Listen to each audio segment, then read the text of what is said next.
انا هقول كلمتين. لو نظر الانسان الى حقيقة نفسه حال احتضاره لهانت عليه الدنيا. لو شفت نفسك وفكرت في نفسك وانت على خشبة الغسل يجردك المغسل من ثيابك، بل ان شئت فقل يجردك المغسل من كل متع الحياة، ويصنع بك المغسل كيفما شاء، يقلبك يمنة ويسرة وانت مشلول الإرادة، لا تستطيع ان تستر عورتك ولا تستطيع ان تدافع عن نفسك.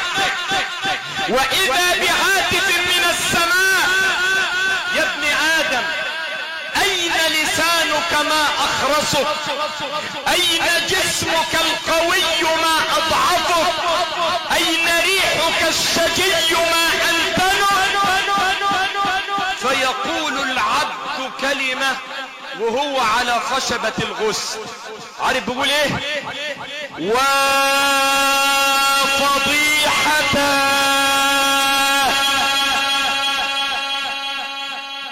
ليه؟ لأنه بعد لحظات سيلتقي بجبار السماوات والأرض وليست معه حسنة تستره.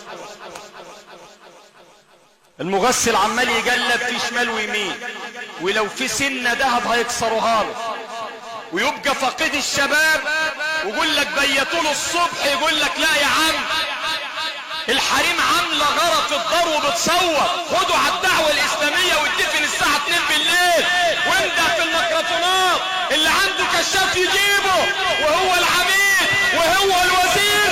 وعندما يحمل على الاعناق يقول لك دخل الجثه، هات الجثه، الجثه خلصت وانت في بيتك. بقول الجثه بيتك اللي انت بنيته من حرام او من حلال، اللي انت كنت بتنشتش يمين وشمال وانت في بيتك، مفيش سيادة الباشا، مفيش سعادة الوزير، خلاص اصبحت جثة.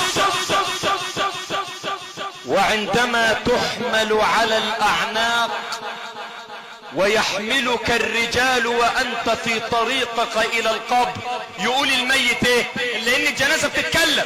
سيدنا النبي قال: اذا وضعت الجنازة وحملها الرجال على الاعناق تكلمت. واحد الا كده النبي بيقول: اذا وضعت الجنازة وحملها الرجال على الاعناق تكلمت. فان كانت صالحة قالت: قدموني قدموني. ليه؟ ما هو خد خلاص الخير من اول ما ملك الموت جاله عرفه كل حاجة. فبصرك اليوم حديد، مش هو قال له هو بيطلع في الروح: ايتها الروح الطيبة في الجسد الطيب؟ لسه بقى ما هو عرف. قدموني قدموني.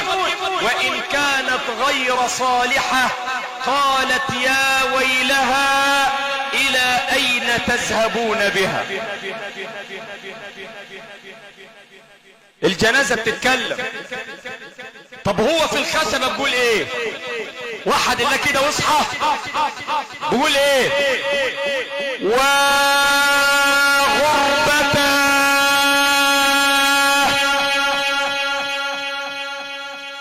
اصبح الان غريبا عن العمارة وغريبا عن السيارة وغريبا عن الزوجة، ودع الدنيا.